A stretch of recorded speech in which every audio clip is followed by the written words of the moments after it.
ইরানের সঙ্গে চুক্তি হলে তা স্বাক্ষরের জন্য পাকিস্তানে যেতে পারেন বলে জানিয়েছেন মার্কিন প্রেসিডেন্ট ডোনাল্ড ট্রাম্প। এএফপি এবং নিউ ইয়র্ক টাইমসের এক প্রতিবেদনে এ তথ্য জানানো হয়েছে।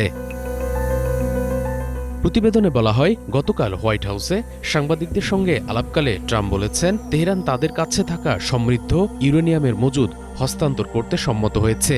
বর্তমানে দেশ দুটি ইসলামাবাদে পরবর্তী আলোচনার বিষয়টি নিয়ে চিন্তাভাবনা করছে। ট্রাম্প বলেন, আমরা ইরানের সঙ্গে একটি চুক্তি স্বাক্ষর করার খুব কাছাকাছি পর্যায়ে আছি। ফ্রান্স 24 এর প্রতিবেদনে ট্রাম্পকে উদ্ধৃত করে বলা হয়েছে, পারমাণবিক অস্ত্র তৈরি করতে না পারার ব্যাপারে ইরান সম্মত হয়েছে। ইরান প্রায় সব বিষয়ে রাজি হয়েছে, তাই আলোচনার টেবিলে বসলে পরিস্থিতির বড় পরিবর্তন হতে পারে।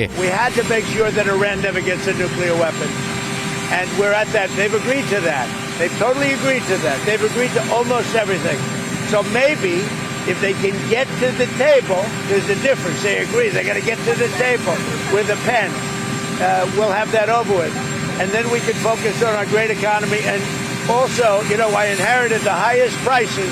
Pakistan has been great. They've been so good. Islamabad, I might go. Yeah. গত সপ্তাহে ভাইস প্রেসিডেন্ট জেডি ভ্যান্সের পাকিস্তান সফর সফল না হলেও হোয়াইট হাউস সেখানে দ্বিতীয় দফা আলোচনার পরিকল্পনা করছে। সবকিছু পরিকল্পনা অনুযায়ী এগুলে আসন্ন বৈঠকই হতে পারে বহুল আলোচিত এই চুক্তির চূড়ান্ত রূপ দেওয়ার মঞ্চ, যা শুধু যুক্তরাষ্ট্র ও ইরান নয়, পুরো অঞ্চলের জন্যই এক নতুন অধ্যায়ের সূচনা করবে। যুক্তরাষ্ট্র ইরানের দীর্ঘদিনের উত্তেজনা ও সংঘাতের পেছনে রয়েছে পারমাণবিক কর্মসূচি, আঞ্চলিক প্রভাব বিস্তার এবং পারস্পরিক অবিশ্বাস।